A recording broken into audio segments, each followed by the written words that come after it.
اللہ رب العزت نے جس ہستی کو اپنے محبوب کا سب سے قریبی رفیق اور یار غار بنایا تھا اسے تمام اوصاف حسنہ کا جامع بنایا۔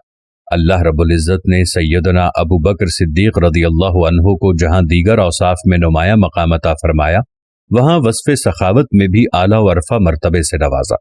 سیدنا ابو بکر صدیق رضی اللہ تعالی عنہ نے اسلام کے دامن سے وابستہ ہوتے ساتھ ہی اپنا مال راہ خدا میں خرچ کرنا شروع کر دیا۔ آپ رضی اللہ تعالی عنہ ایک مالدار تاجر تھے۔ جس وقت آپ نے اسلام قبول کیا اس وقت آپ رضی اللہ تعالی عنہ کے پاس 40,000 درہم تھے، جبکہ ہجرت کے وقت صرف 5,000 درہم باقی رہ گئے۔ 5,000 درہم کے علاوہ باقی سارے پیسے آپ رضی اللہ تعالی عنہ نے اسلام اور مسلمانوں کی خدمت میں صرف کر دیے۔ آپ رضی اللہ تعالی عنہ اسلام قبول کرنے کے بعد 7 ایسے غلاموں کو خرید کر آزاد کیا جنہیں صرف ان کے مسلمان ہونے کی وجہ سے ظلم و ستم کا نشانہ بنایا جاتا تھا۔ ان غلاموں میں حضرت بلال حبشی رضی اللہ تعالی عنہ بھی شامل تھے۔ آپ رضی اللہ تعالی عنہ نے حضرت بلال حبشی رضی اللہ تعالی عنہ کو ایک بھاری رقم 5 اوقیہ یعنی تقریباً 32 تولہ سونے کے بدلے میں خریدا۔ جب آپ رضی اللہ تعالی عنہ نے حضرت بلال حبشی رضی اللہ تعالی عنہ کو اتنی بھاری قیمت کے بدلے خرید کر آزاد کیا تو کفار آپ رضی اللہ تعالی عنہ کی اس سخاوت پر یہ اعتراض کرنے لگے کہ شاید آپ رضی اللہ تعالی عنہ پر حضرت بلال حبشی رضی اللہ تعالی عنہ کا پہلے کوئی احسان ہے جس کا بدلہ آپ رضی اللہ تعالی عنہ نے انہیں آزاد کر کے چکایا ہے۔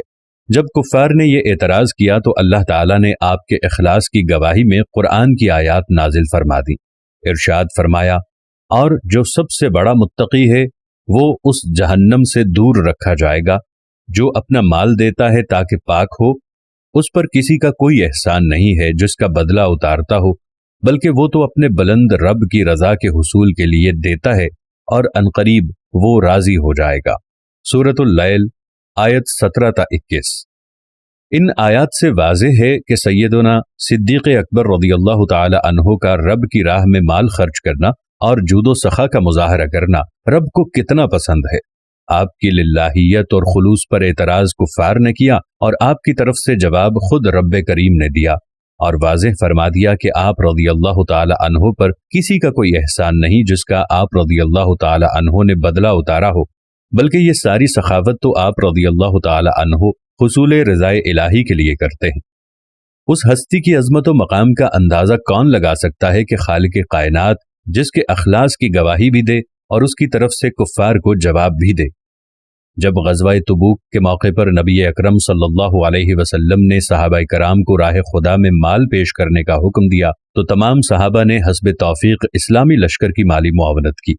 اس موقع پر سیدنا ابو بکر صدیق رضی اللہ تعالی عنہ نے جس طرح سے سخاوت و فیاضی کا مظاہرہ کیا اس کی مثال تاریخ عالم میں نہیں ملتی۔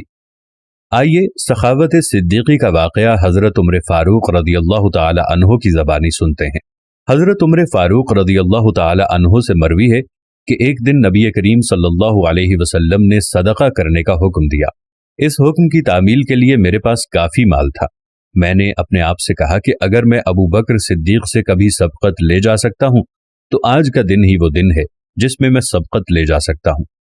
حضرت عمر فاروق رضی اللہ تعالی عنہ کہتے ہیں کہ میں اپنا نصف مال لے کر حاضر خدمت ہوا۔ نبی کریم صلی اللہ علیہ وسلم نے فرمایا، اپنے گھر والوں کے لیے کیا چھوڑ آئے ہو؟ میں نے عرض کیا، جتنا لے آیا ہوں اتنا ہی ان کے لیے چھوڑ آیا ہوں۔ اتنے میں یار غار حضرت ابو بکر صدیق رضی اللہ تعالی عنہ جو کچھ ان کے پاس تھا وہ سب کچھ لے کر حاضر خدمت ہوئے۔ آپ صلی اللہ علیہ وسلم نے فرمایا، اے ابو بکر اپنے گھر والوں کے لیے کیا چھوڑ آئے ہو؟ انہوں نے عرض کیا، میں نے ان کے لیے اللہ اور اس کا رسول صلی اللہ علیہ وآلہ وسلم چھوڑ آیا ہوں۔ حضرت عمر رضی اللہ تعالی عنہ کہتے ہیں، میں نے اس دن خود سے کہا کہ میں ابو بکر صدیق رضی اللہ تعالی عنہ سے کسی معاملے میں کبھی آگے نہیں بڑھ سکتا۔ ترمذی حدیث نمبر 3675۔